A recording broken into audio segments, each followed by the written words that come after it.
और इन्हें शक्ति से हुक्म दिया कि यहाँ से बिल्कुल भी ना हिलना, चाहे मुसलमानों के जिस्मों को परिंदे भी खाने लगे।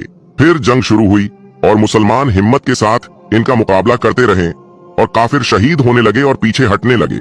ये देखकर इन 50 तीर अंदाजों को लगा कि मुसलमान जंग जीत चुके हैं और कहीं ऐसा ना हो कि इन्हें माले गनीमत ना मिले। तो इन 50 तीर अंदाजों में से 35 मुसलमान पहाड़ से उतर आए और इसी मौके का फायदा उठाकर खालिद बिन वलीद ने पहाड़ के पीछे से मुसलमानों पर हमला कर दिया। अब आगे और पीछे दोनों तरफ अबू सुफियान का लश्कर था और मुसलमान इन दोनों के दरमियान फंस चुके थे और इस तरह बहुत से मुसलमान शहीद होने लगे। और इसी वक्त नबी पाक सल्लल्लाहु ताला अलैहि वसल्लम के भी दांत मुबारक शहीद हो गए। करीबन 1500 साल पहले जब अरब में इंसानियत खत्म हो चुकी थी, लोग गुलामों को हकीर समझते थे, छोटी बच्चियों को जिंदा दफन कर दिया जाता था और बुतों की पूजा आम थी। यहाँ तक कि काबा में भी बूत रखे हुए थे।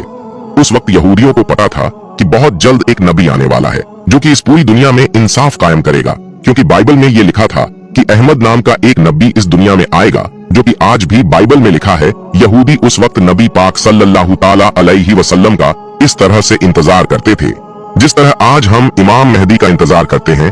आखिरकार 570 ईस्वी को नबी पाक सल्लल्लाहु ताला अलैहि वसल्लम पैदा हुए और इसी दिन काबा में रखे सारे बुत खुद से टूटने लगे और पारसियों के मंदिर में लगी आग, जो कि हजारों सालों से जल रही थी, जिसे एक बार भी बुझने नहीं दिया गया, वो भी अचानक से बुझ गई।